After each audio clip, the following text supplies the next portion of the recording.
번째 문제 제기를 제가 좀 해보려고 그래요. 자, 여러분 율법 좀 아십니까?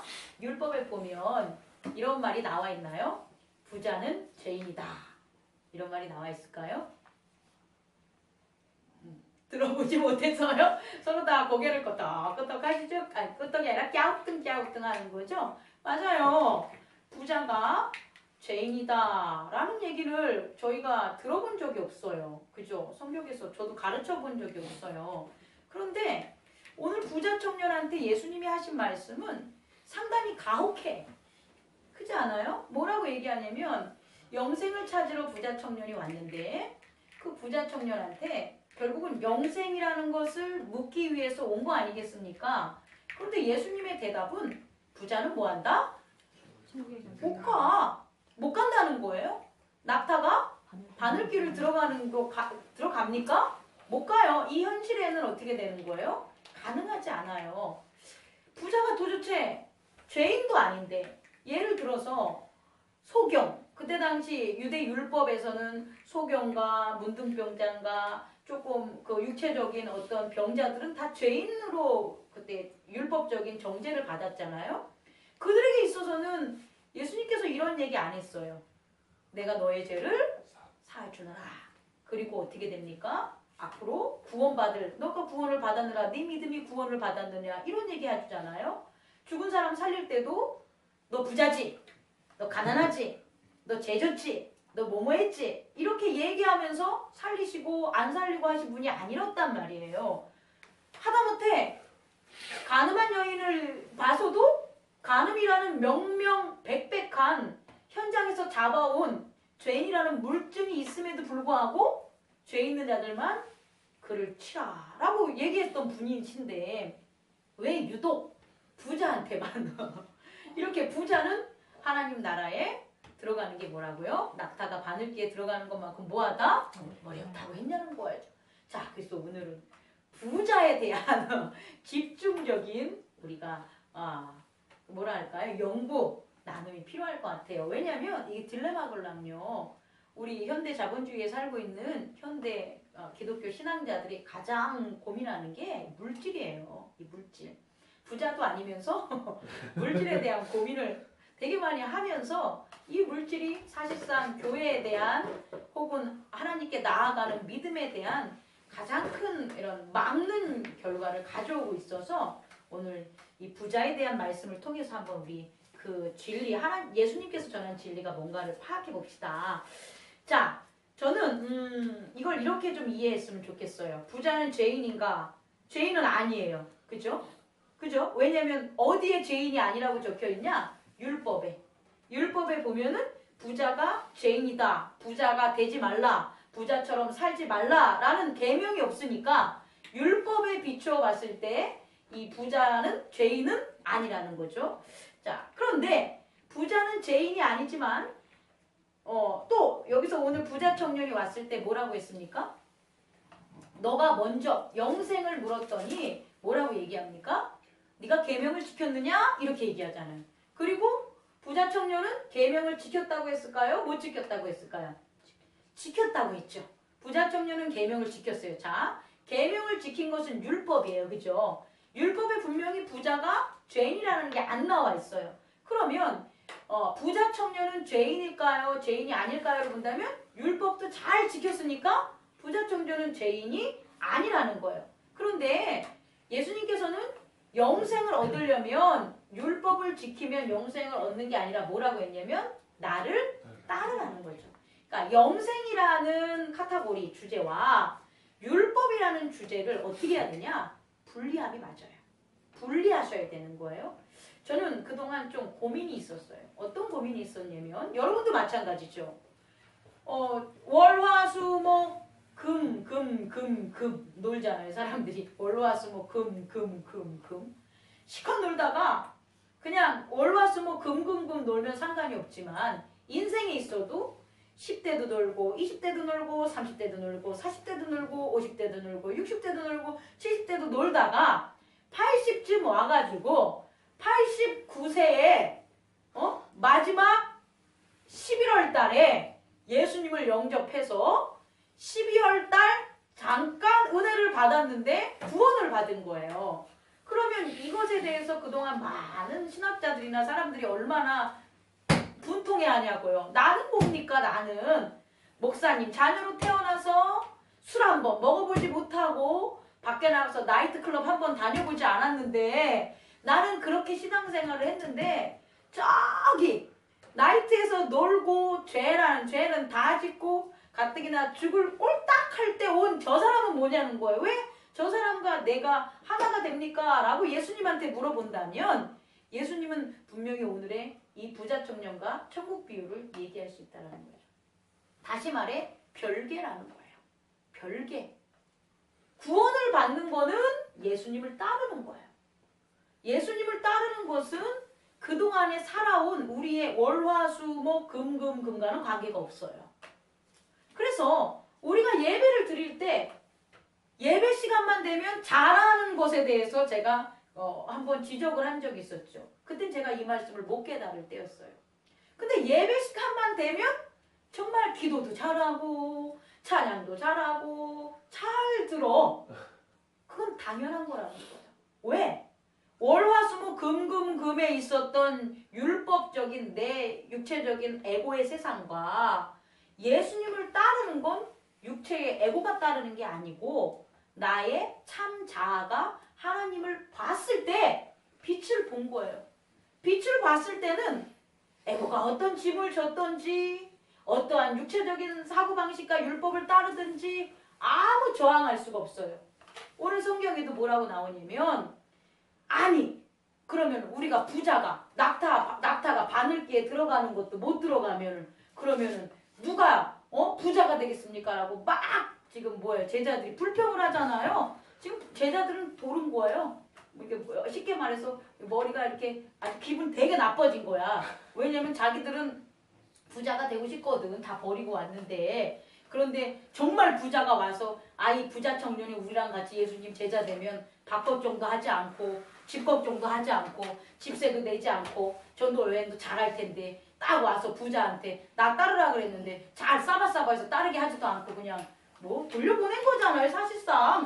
그러니 제자들이 부자도 같이 있어주면 좋고 자기도 부자 되기를 원했는데 기분 되게 나쁜 거죠. 그때 예수님이 뭐라고 하냐면 사람은 할 수 없으되 누가 한다? 하나님께서는 하신다.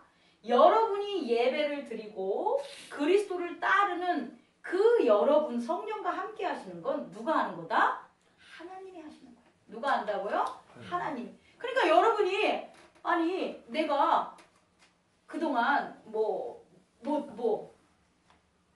담배도 피고 또 여자친구랑 모텔도 가고 내가 기타 등등 부모님 말도 안 듣고 술도 마시고 이렇게 하는 것들 때문에 그동안 많이 힘들으셨죠? 그럼 지금 목사님 무슨 얘기 하라는 걸까? 그래도 된다는 걸 얘기하려고 하는 걸까? 물어는 보는 거예요. 위로는 하는 거예요. 힘들으셨죠? 한번 솔루션을 찾아봅시다. 예수님의 말씀 안에 한번 솔루션을 찾아봅시다. 그렇게 한 것이 그렇게 한 율법에서 어긋난 교회법에서 어긋난 현재 여러분의 가정법에서 어긋난 혹은 사회법에서 어긋난 이런 것들이 영생과는 우선 관련이 있다 없다? 없다라는 거예요. 없어요. 왜? 영생은 전적으로 누구의 구원이시기 때문에? 하나님의 구원이시기 때문에. 마찬가지로 예배도 전적으로 하나님의 구원이시기 때문에 여러분의 행위와는 어떻다? 관계 없다라는 거예요. 그러니까 지금 예배드리고 구원에 대해서 마음을 향하는 여러분의 마음은 그 모든 것으로부터 뭐 할 수 있다는 거예요? 자유로울 수 있다라는 거예요. 단 여러분의 마음이 이렇게 신실하게 하나님을 향하는 이 예배드리는 이 순간을 주신 하나님께 여러분은 뭘 해야 되냐? 감사하셔야 되는 거예요. 그 은혜에 감사해야지만 하나님의 전적인 구원을 우리는 뭐 할 수 있다? 인정할 수 있다라는 거죠. 그러니까 두 개의 세계. 우리 장미숙 집사님이 기도한 것처럼 우리가 열심히 살아가는 이 세상에서도 잘하고, 그죠? 우리가 죽어서 육체가 썩어서 영혼이 이제 있을 그 영생할 그때를 위해서도 우리는 어떻게 해야 되냐? 또 잘해야 된다는 거죠. 이 두 가지 영역에 있어서 우리는 우리가 지금 선택하는 이 시간에 의해서 우리의 삶에 의해서 결정이 된다는 거예요. 자, 그래서 부자를 이렇게 생각을 했어요. 어떻게 했냐면 왜 예수님은 부자가 천국 가는 게 바늘귀에 들어가는 낙타만큼 힘드냐라고 하면 이 근거는요. 요한복음 3장 3절, 요한복음 3장 5절 진실로 진실로 내게 너에게 말하느니 사람이 물과 성령으로 거듭나지 않으면 어떻게 된다? 하나님 나라를 볼 수 없고 하나님 나라를 갈 수 없다. 그럼 여기서 키워드는 뭐냐면 부자는 거듭날 수 없다라는 거예요. 중요한 건 부자가 율법을 못 따르는 게 아니라 부자는 거듭나질 못해요. 거듭난다는 건 뭡니까? 새롭게 태어나는 거죠. 새롭게 태어나는 것은 예수 그리스도를 따르는 건데 부자는 새롭게 거듭날 수가 없다라는 거예요. 그러한 역할이 되게 힘들다는 거예요. 그렇게 변하는 것이 힘들다는 거예요.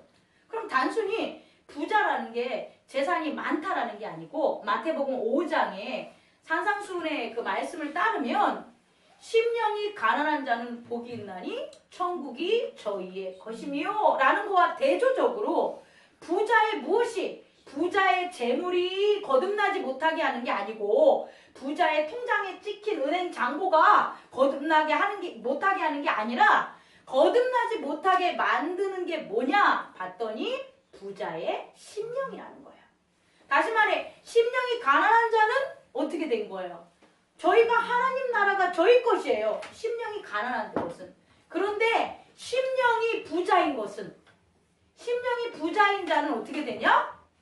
하나님 나라를 볼 수가 없다는 거예요. 왜 심령이 부자인 자는 하나님 나라를 볼 수 없냐? 이제 우리는 여기에 초점을 맞춰야 된다는 거죠. 그렇지 않겠습니까? 다시 말해 부자가 아니라 심령이 부자라고 우리는 더 엄밀하게 파악해야 되는 거죠. 왜냐?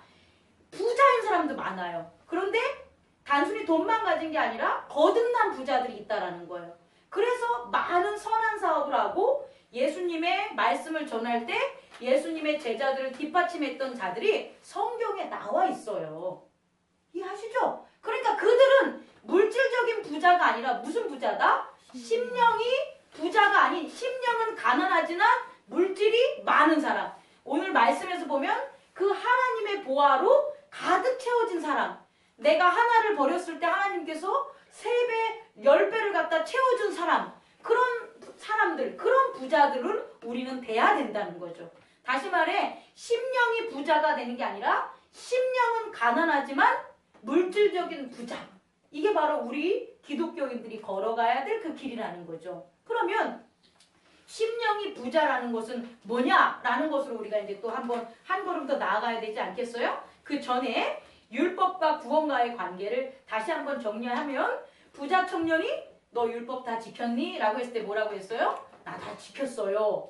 율법은 다 지켰단 말이에요. 그런데 나를 따르라 그런데 따랐어요? 안 따랐어요? 안 따랐어요. 그러면 율법은 지켜서 이 세상은 잘 살지만 구원은 받아요? 못 받아요? 못 받아요. 확실하게 얘기해줘야 돼요, 여러분. 자, 그래서 율법을 다 지켜도 예수님을 따르지 않으면 구원 받을 수 있다, 없다? 없다. 이게 유대인들이에요. 유대인들. 이 말은 누구한테 전하는 거냐면 지금 예수님은 단순히 그 부자한테만 하는 게 아니라 예수님을 따르는 무리들 중에 누구? 유대인들에게 들으라는 소리예요. 부자 청년이 율법을 지켰으면 유대인들과 사두개인들과 율법학자들은 율법을 안 지켰겠냐는 거예요. 그들도 지켰을 거 아니에요. 그러니까 그들도 들으라는 거죠. 율법을 다 지켜도 예수님을 따르지 않으면 구원받을 수가 없다라는 거예요. 반대로 율법을 다 지키지 않아도 다시 말해 율법을 몰라. 그렇지 않겠습니까? 유대인이니까 율법을 아는 거죠. 이방인은 율법을 알아요? 몰라요? 몰라요. 율법을 다 지키지 않아도 예수님을 따르면 구원받을 수 있다 없다? 있다. 이게 바로 이방인들의 구원이었다는 거예요. 이방인들. 예수님을 따르면 바뀌어요. 율법을 따르는 이상의 변화가 있기 때문에 하는 거예요. 예수님을 따르는데 변화가 없어. 그럼 아니에요, 이거는. 예수님을 따른다는 것은 뭐냐? 거듭난다는 거예요. 다시 말해 율법을 다 안 지켜도 예를 들어서 살인을 했어. 간음을 했어. 내 발가락이 10개가 다 없어. 신체적 결함이 있어 라고 해도 내가 담배를 폈어. 내가 술을 진탕 마셨어. 내가 여자친구를 사랑했어. 그래도 허락받지 않고 해도 어떻게 된다? 예수님을 따르면 뭐 한다? 구원받을 수 있어요. 그런데 예수님을 따르면 어떻게 되냐? 그 율법을 지키지 않았던 그 모든 것에 대해서 이제 어떻게 되냐? 작업이 들어가요. 어떤 작업? 성령의 작업이 들어간다는 거예요. 이해하셨습니까? 그러니까 요는 이거예요. 율법만 지키는 게 안 된다는 소리를 지금 하려고 하는 거예요. 왜냐하면 율법을 지키는 이유는 무엇을 하기 위해서 지키는 거냐? 예수님을 따라가기 위해서 지키는 거예요. 율법을 세운 이유는 뭐냐면 그리스도를 맞이하라고 세우는 거예요. 그런데 그 율법이 왜곡돼서 그리스도를 받아들이냐 못 받아들이냐? 못 받아들이니까 못 따르는 거예요. 이해하셨죠? 그런데 그렇게만 두면 구원받을 사람이 있다 없다? 없다. 제대로 율법을 지킨다고 해서 구원도 못 받으면서 구원 받았지 하고 있는 사람이나 율법을 못 지켜서 나는 죄인이야 해서 구원을 받지 못하는 사람들만 잔뜩 존재한다는 거예요. 그래서 누가? 그리스도가 오신 거예요. 예수님이 오신 거예요. 눈 크게 뜨고 들으십시오. 예수님이 오신 거예요. 그래서 어떻게 돼? 이제 딱 방법은 하나야. 뭐? 나만 따르면 돼.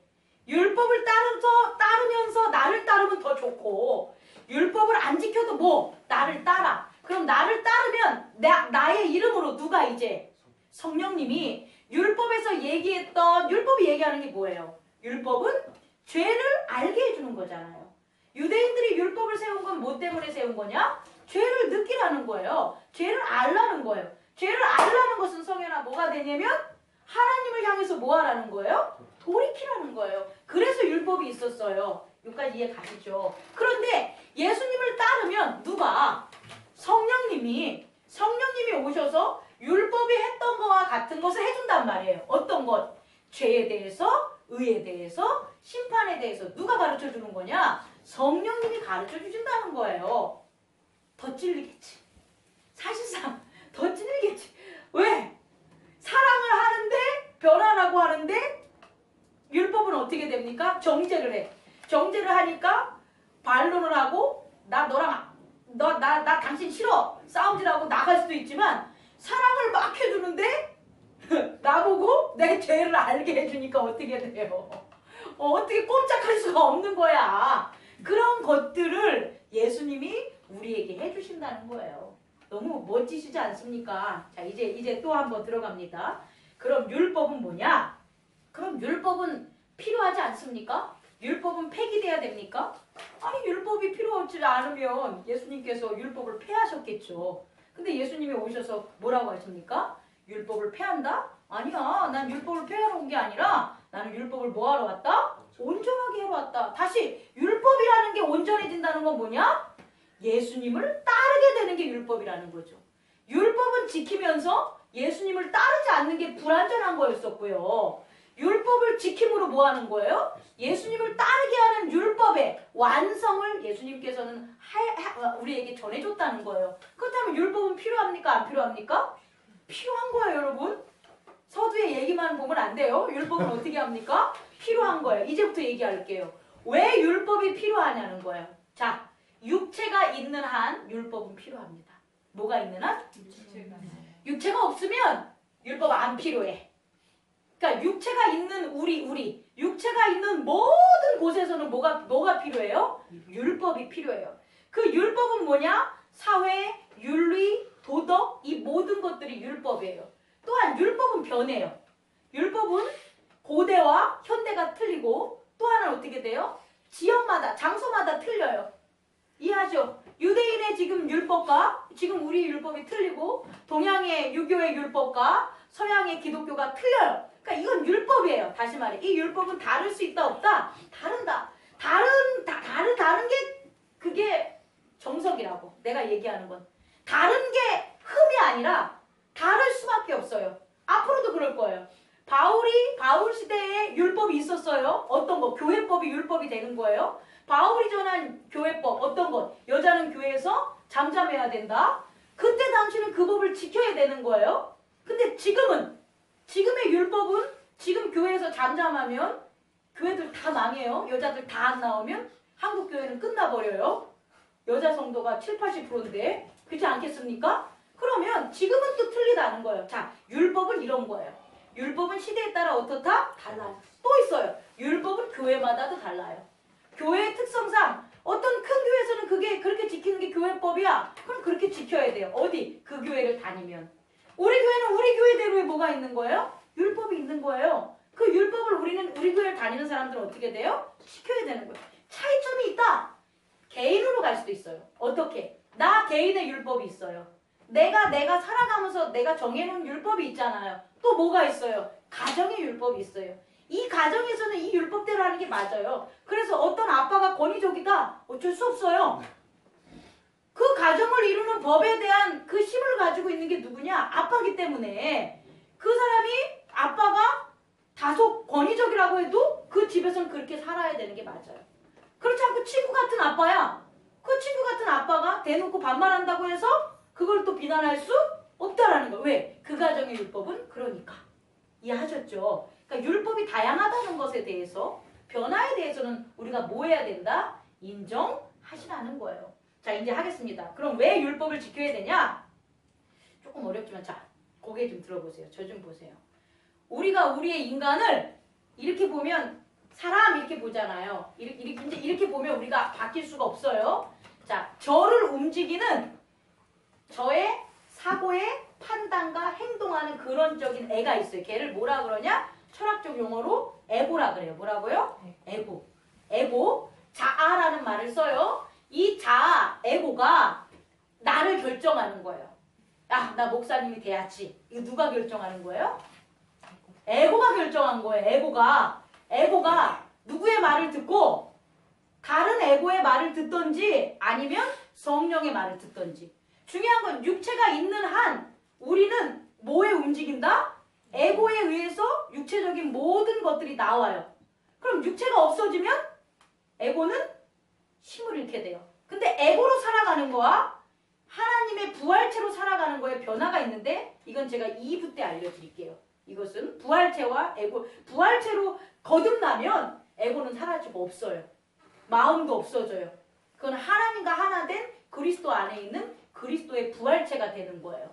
자, 요거는 조금 어려우니까 뒤로 밀어주고 중요한 건 뭐냐? 우리를 지금 결정하는 여러분들이 지금 살아가는 그런 형태를 하는 게 누구라고요? 에고라는 거예요. 에고가 세상의 말을 듣거나 성령의 말을 들을 수 있다 없다? 들을 수 있다라는 거예요. 그런데 율법을 지키면 에고들이 평화로워요. 이해하실 수 있습니까? 내가 엄마야. 엄마가 폭력적인 엄마야. 그럼 밖에서 보면 폭력적인 엄마의 말을 들어야 돼요? 안 들어야 돼요? 안 들어도 된다는 건 밖에 사람이고 내 에고는 엄마랑 함께 있기 때문에 폭력적인 엄마지만 말을 들어야만 뭐가 되는 거예요? 내 에고가 편안해지는 거예요. 이해하시죠? 여러분들이 자기의 에고를 지키지 않고 자기가 세워오는 에고 그리고 가정이나 교회나 사회나 이런 그 율법의 법을 지키지 않으면 첫 번째 나타나는 현상이 뭐냐? 에고가 어떻게 돼요? 불편해요. 에고가 고통스러워요. 에고가 번민에 잡혀요. 그럼 여기서 나오는 게 뭐냐? 죄예요. 죄.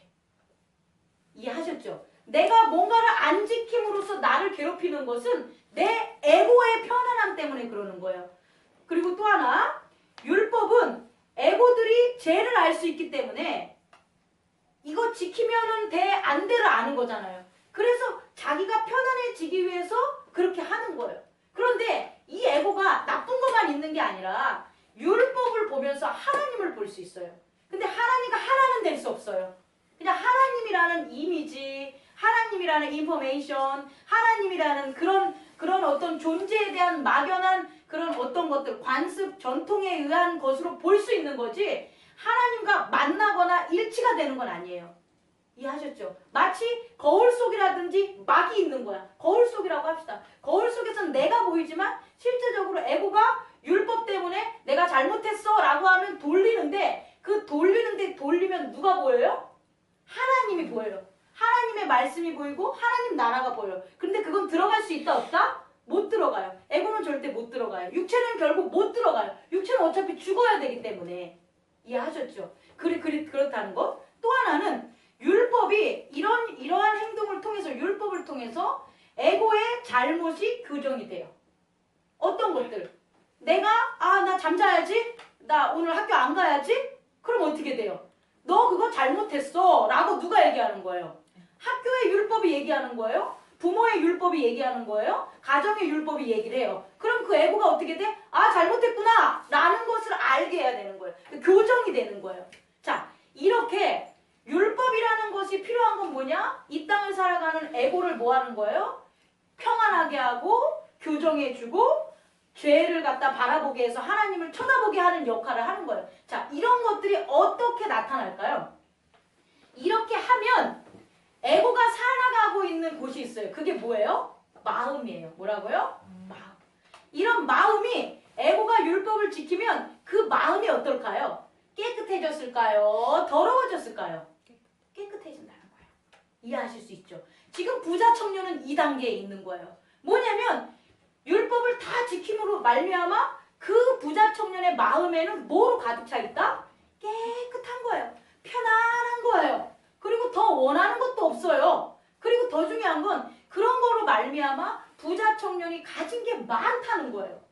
가진 게 많아서 그 마음이 그 에고가 하고 싶은 걸 다 해요. 이해하셨죠? 만약에 에고가 율법을 어겨요. 우리의 본연에 대한 이 자아가 목사님이 하라는 것을 하지 않아. 혹은 엄마가 하라는 것을 안 해. 혹은 나라에서 하는 뭐 음주운전이라든지 뭐 기타 등등 사기 치지 말라는 것을 어겨. 회사에 나가서 회사법을 어겨. 그러면 이 에고가 하고 싶은 것을 못 한다고요. 이해하셨습니까? 자기가 하고 싶은 걸 못 하니까 하지 말라는 걸 하는 거예요. 그럼 어떻게 되냐? 그 마음이 뭐로 가득 차겠어요? 불안, 불평, 불만으로 가득 찬다는 거예요. 불안은 뭡니까? 불평안의 줄임말이 불안 아니겠습니까? 불만은 뭡니까? 불만족의 줄임말이 불만이 되지 않겠습니까? 또 하나는요. 불평은 불평등이에요. 평등하지 않는다는 게 불평 아니겠습니까? 차별받는다는 거 아니겠습니까? 이런 것으로 마음이 어떻게 돼 있다? 가득 차게 돼 있다는 거예요. 이해하셨죠? 자, 그럼 이제 두 개를 얘기해 줄게요. 영생은 에고가 가는 거다, 에고가 가는 게 아니다. 에고가 가는 게 아니에요. 근데 에고는 이 세상을 우리가 살아 있어야 되잖아요. 그럼 이 세상을 살아서 우리는 뭘 느껴야 돼요? 하나님의 은혜를 느껴야 되는 거잖아요. 하나님의 은혜를 느끼는 것은 뭐가 돼야 돼요? 예수 그리스도를 따라야 되는 거잖아요. 그래야지 성령의 역사를 알게 되는 거잖아요. 그죠? 그렇다면 율법을 지킨 사람이 하나님의 그 구원에 대한 기적을 행하러 이렇게 느끼는 게 더 쉬울까요? 아니면 율법을 안 지켜서 그 안에 마음에 불평, 불만, 또 뭐 있다 그랬죠? 불안으로 가득 찬 사람이 그 구원의 그 성령의 기적과 그리스도 안에서 거하기가 쉬울까요? 전자죠. 율법을 지킨 자예요. 그래서 여러분에게 율법을 지키라는 거예요. 이 율법은 바리새인의 율법 아니에요. 유대인의 율법이 아니라 우리가 살아가고 있는 우리 각자에 있어서 가족에 대한 율법, 그게 결국 가족에 대한 가족법이 되겠죠. 교회법, 회사법, 이 나라 대한민국에 살고 있으니까 대한민국법. 그리고 인간과 인간끼리 서로 불쾌하지 않는 배려와 기분 좋은 인정에 대한 존중의 법, 이런 것들을 우리는 뭐 해야 된다? 지켜야 된다는 거예요. 이해 가셨죠? 그런데 이제 오늘 말씀의 반은 넘었어요. 반을 또 하면, 그러면 부자 청년은 왜 예수님을 따르지 못했을까요? 이제 오늘이니까 그의 에고가, 그의 세상이 아주 잘 정돈이 돼 있어요. 깨끗해요. 왜 웃냐? 깨끗해져 있는데 왜 못 떠나라는 거예요? 깨끗해져 있는데. 여기서 보면 뭐라고 나오는지 모르겠지만 어디 한번 볼까요? 22절. 그 청년이 재물이 많음으로 이 말씀을 듣고 근심하러 가나니, 이렇게 나오는데요. 부자 청년이 예수님을 못 따른 것은요, 아주 간단해요. 아니요. 그거는 우리 다 나왔잖아요, 결론이. 부자 청년이 예수님을 못 따른 것은 따르지 않는 걸 좋아해요. 다시 말하면 좋아하지 않아요. 예수님을 따르는 것을 좋아하지 않는다고요. 좋아하지 않으면 안 따라요. 여러분 뭐 복잡한 거 없어요. 여러분의 에고가 예수님을 안 따르는 이유는 딱 하나예요. 따르는 게 싫어. 자, 월요일 제자 훈련 하니까 다 보세요. 싫어요. 이유 없어. 이유는 아니 보다 하나님 믿고 하나님 잘 섬기고 하나님 아는데 그래서 제자 훈련 하는 건데 왜 안 와? 그럼 당연히 와야지. 여러분이 지금 하나님 나라를 여러분의 목숨보다 더 귀히 여기는 사람들이잖아요. 이 예배 드리는 순간. 그러면 내일 월요일 날 그 연장선으로 우리 합시다. 그러면 네 하고 와야 돼. 그런데 뭐예요? 싫어요. 싫은 거야. 좋아하지 않는 거야. 또 온다면 내일 월요일 제자훈련 하는데 온다면 오는 건 뭐예요? 좋아하는 거야. 이해하셨습니까? 에고가 좋아해야 돼요. 에고가 좋아하지 않으면 안 해요. 에고는. 우리의 자아는 예수 그리스도를 따르는 걸 좋아해야지 따라요. 자아가 안 따른다는 게 아니에요. 근데 이거 에고가 들으면 들어야 되는데 사실 에고가 예수님 따르는 걸 안 따르는 이유가 뭐냐면요. 따르다가 죽어요. 에고가 죽어요. 에고가 점점 따라요. 근데 따르게 돼요. 왜냐면 진짜 좋아하는 걸 알게 돼요. 아 이거 너무 어렵지만 잘 들어보세요. 에고가 예수님을 따라가면 누구를 만나요? 성령을 만나요. 그리고 에고가 좋아했던 것을 성령이 좋아하시는 걸로 대체해요. 그런데 왜 에고가 그걸 받아들이냐면 자기 거보다 훨씬 더 아름다워요. 훨씬 더 은혜로워요. 훨씬 더 기뻐요. 그래서 에고는 성령이 주시는 은혜를 받아들여요. 그런데 어떻게 돼요? 사라지는 거예요. 어떤 것? 내가 좋아했던 것. 내가 좋아했던 게 사라져요. 뭐가? 성령이 주신 것으로 사라져요. 그래서 결국 예수님을 따라가다 보면 성령이 계속해서 더 좋은 것을 주니까 내가 그동안 주장했던 내가 좋아함을 했었던 내 에고는 나중에 어떻게 된다? 사라져. 마치 뭐처럼? 바람처럼. 그래서 예수님이 요한복음 3장 3절에 보면 어떻게 그런 일이 가능합니까? 아니야 임마. 바람이 저기서 어디서 부는지 몰라도 그렇게 자연스럽게 불어오는 것처럼 성령으로 거듭나는 자도 그렇게 되는 거야. 라는 걸 가르쳐줘요. 근데 에고는 따르기 전에는 다시 말해서 성령의 귀한 은혜를 경험하기 전에는 사전 지식이 많아. 그래서 아이고 따라가면 예수 따라가면 나 어떻게 된다. 뒤져버린다 알아. 그래서 안 따라가요. 여기까지 이해 가셨죠? 그게 우리 자아라는 거예요. 우린 지금 눈에 보이지 않는 우리의 본질적인 자아에 대한 얘기를 지금 하고 있는 거예요. 자 그런데 되게 재밌는 얘기 해줄게요. 그러면 에고는 그러면 평생 예수님을 안 따르냐? 천만에 따라. 왜? 에고가 예수님을 따라가는 게 하나님의 법이기 때문이에요. 그게 하나님의 구원 사역이기 때문이에요. 하나님의 전지전능한 구원 사역을 아무도 거슬릴 수가 없어요. 근데 어떻게 되냐? 이렇게 되는 거예요. 그렇다면 에고는 언제 예수님을 따릅니까? 이럴 때 따라요. 아플 때. 단속 나오네요. 수동적 따름이라 그래요. 수동적 따름.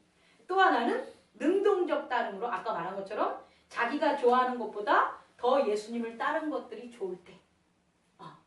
지금 목사의 길을 걷고 있는 저가 되겠죠. 제가 예전에 막 세상에서 했던 것보다 하나님을 따를 때 더 좋은 것을 경험한 저는 능동적으로 예수님을 따라가요. 그런데 이제 능동적인 건 접으면 되고 수동적인 건 자기들을 보든지 한번 보세요. 보면 수동을 이거예요. 아플 때. 아픈데 뭐가 아플까요? 에고가 아픈 거야. 에고가 왜 아파요? 아까 얘기했잖아요. 율법을 지키지 않으면 상처를 입어요. 다른 에고들의 공격을 받아요. 상처를 입어요. 그럼 그게 마음에 뭘 자꾸 뿌옇게 한다고요? 죄를 채운단 말이에요. 그럼 마음이 죄로 가득 차면 몸이 아파요. 정신이 나가요. 두 가지로 나타나요. 이해하셨죠? 에고가 율법을 안 따를 때, 예수님을 안 따를 때는 어떻게 되게 되냐면 결국은 이 세상은 에고의 전쟁이걸랑요. 같이 공존 안 해요. 이득이 있어야만 된단 말이에요. 그럼 내가 인정받으려면 에고가 제일 좋아하는 게 인정받는 건데 내가 인정받으려면 얘는 어떻게 돼요? 무시당해야 돼요. 그럼 이 무시당한 애가 가만히 있을 것 같아요. 이 에고가? 안 그래요. 기회를 엿보다가 나에게 또 무시당하는 일을 벌어지게 만드는 거예요. 걔네들이 막. 그럼 어떻게 되냐? 상처로 가득 차게 돼요. 그럼 어떻게 돼요? 아파요. 아파서 두 손 두 발 다 들어요. 어떻게? 살려주세요. 이럴 때가 생기는 거야. 고독해서. 몸이 정말 아파서 죽음을 임박할 때나 상황이 정말 꼬여가지고 내 에고로는 도저히 내 삶을 해결할 수 없을 때라든지 내가 너무 고독스러워서 내가 너무 우울증이 심해서 나라는 존재는 잊게 돼요. 막 잊게 돼. 에고라는 것 자체가 내가 있는 거야? 나는 지금 어디 있는 거야? 나는 없어? 세상이야? 막 이런 지경까지 막 가. 이럴 때 자기가 좋아하는 것, 자기가 했던 것, 자기가 지었던 것들이 어떻게 돼요?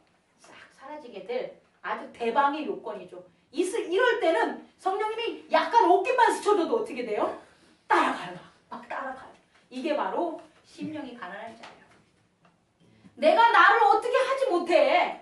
왜? 내가 어떻게 할 수 있는 나에 대한 능력, 권한, 좋아함 이런 거조차도 없어요.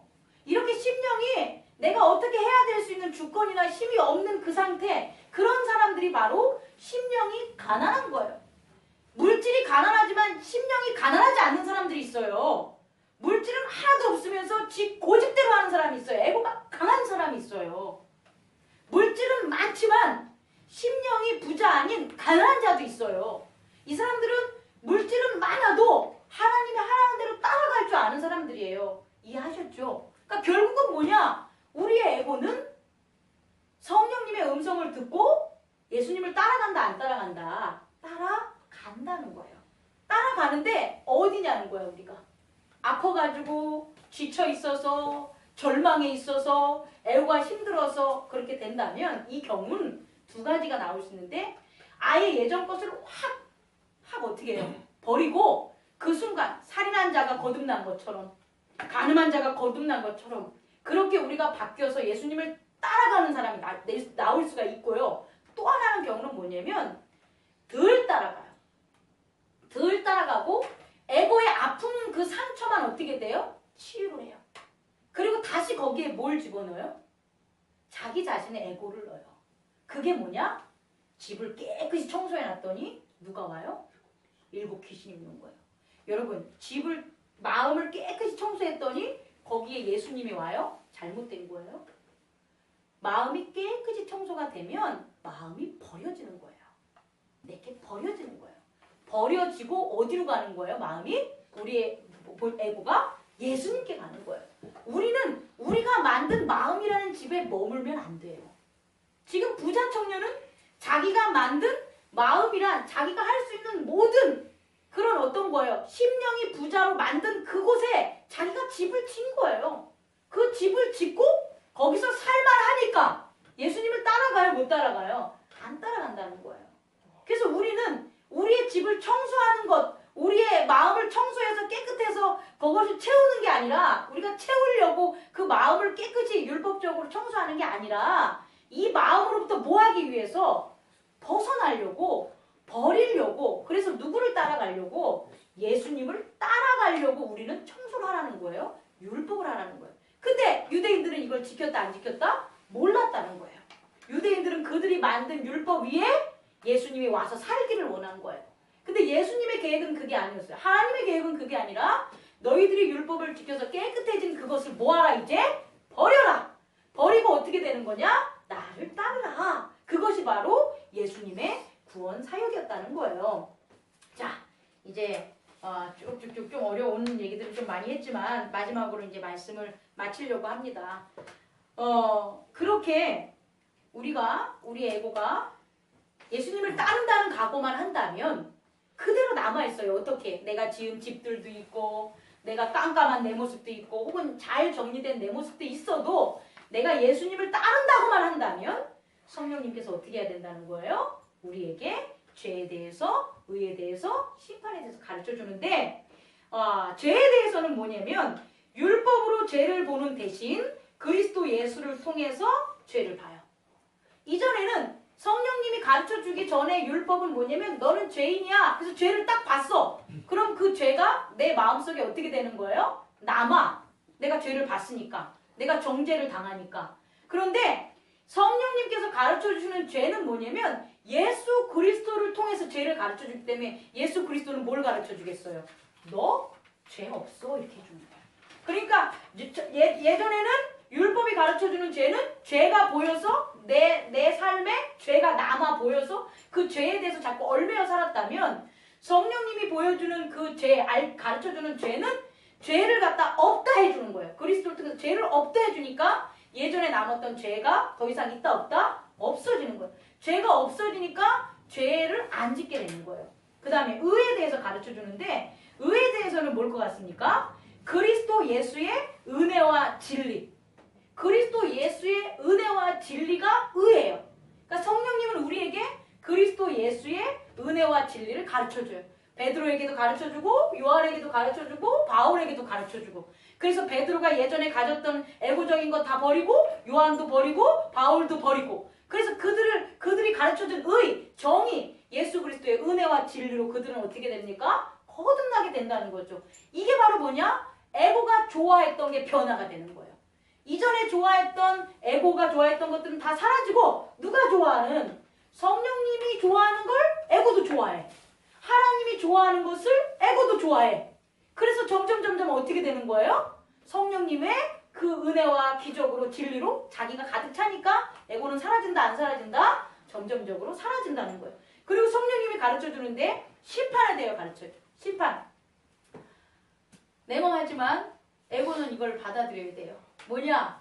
예수님께서도 얘기했지만 너희가 그리스도의 십자가에 누구의 짐을 지고 너희의 십자가를 지고 뭐하라? 달려라 이렇게 얘기해요. 너희가 너희 십자가를 지고 달리라는 건 누가 죽냐? 에고가 죽는다. 다시 말해 에고가 죽어요. 에고가 사라져요. 그런데 그 사라지는 그 죽음이 불쌍한 죽음이 아니고요. 고난당한 죽음이 아니고요. 영광된 죽음이에요. 마치 누구처럼? 예수 그리스도처럼. 예수 그리스도가 십자가에 달리실 때 어떻게 달리셨어요? 영광되게 달리고 내 모든 영을 하나님께 맡깁니다 하는 것처럼 에고도 그리스도가 십자가에 진 거와 동일하게 우리도 어떻게 되냐? 우리의 에고가 심판받는 건 끝난다는 거, 사라진다는 거 몰라요? 그게 사라져요. 그리고 어떻게 되냐? 우리의 영원한 영생의 부활체. 영생의 부활체. 성경에서 보면 시집도 가지 않고 장가도 가지 않고 마치 누구처럼 천사와 같은 존재. 고린도전서 15장에 나오는 바울이 얘기하면 육체인데 어떤 육체? 죄짓고 연약하고 병들고 이런 육체가 아니라 그 반대. 약하면 강한 것. 죽는 거면 영생하는 것. 능력이 없는 거면 능력이 있는 그러한 부활체로 우리가 어떻게 되는 거냐? 새롭게 다시 태어난다는 거예요. 그게 영생이에요. 영생한다는 건 단순히 너 영생했어 이게 아니고 영생하게끔 만들어지는 존재로 우리가 어떻게 되냐? 바뀐다는 거예요. 근데 그 바뀌는 그 일을 누가 계획하시냐? 하나님께서 세우셨고 천지를 창조하신 것처럼 아무 의미도 없는 흑암과 무와 어둠 속에서 생명과 하나님과 함께하는 그런 세상을 만드신 그 하나님의 능력을 누가? 그리스도 예수와 누가? 성령. 그를 보증해주는 보혜사 성령님이 지금 이 순간 뭐하고 계시냐? 우리 안에서 우리를 그렇게 만들고 계신다는 거예요. 이 두 가지 영역이 조금 어려운 그런 다가올 수도 있겠지만 이게 핵심입니다. 그리고 이 핵심에 대해서 보다 더 2부 때 더 나누는 그런 시간을 가졌으면 좋겠습니다. 기도하겠습니다.